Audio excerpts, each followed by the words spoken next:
Assalamualaikum warahmatullahi wabarakatuh. Jadi teman-teman jangan buru-buru menyimpulkan Allah itu gak baik, Allah itu tega. Allah udah menulis takdir kita, tinggal bagaimana menjalaninya. Allah melihat gimana kita. Aku tergantung prasangka hambaku kepadaku. Kalau kita berprasangka baik kepadanya, Allah jadikan kita mudah menjalani takdir itu. Toh takdir itu tetap harus kita jalani. Kita misalnya ditakdirkan menikah dengan fulan, dia adalah suami kita, nggak bisa kita merubah tiba-tiba jadi jungkuk gitu, nggak bisa.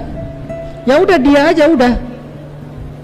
Tadinya kita cita-citanya pengen punya suami tingginya 3,5 meter misalnya, dikasih 1 meter, jangan 1,5 meter juga lah, 1,70 lah misalnya, yang normalnya orang Indonesia gitu ya. Terus kita ngeluh-ngeluh, kok gini sih, kok gitu sih, kok gini sih, kok gitu. Allah lebih tahu loh, kenapa Allah menjodohkan kita dengan dia. Apa alasannya? Saya punya cerita kisah nyata juga. Ini pasien saya yang cerita. Karena saya punya pasien kanker yang berobat di tempat saya punya rumah singgah gratis gitu. Tapi rumah singgah kita tuh bukan cuma buat orang nginep.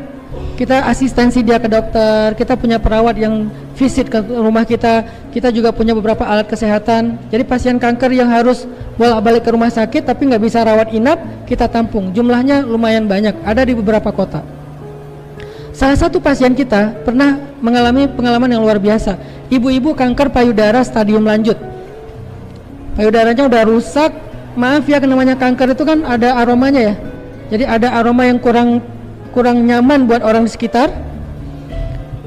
Tapi ibu ini terus mengatakan alhamdulillah, alhamdulillah, alhamdulillah.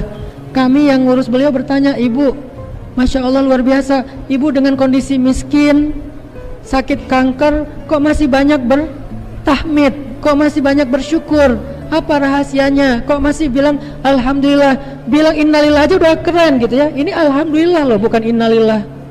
Apa jawaban ibu itu? Ustadz, saya dulu nikahnya dipaksa sama orang tua.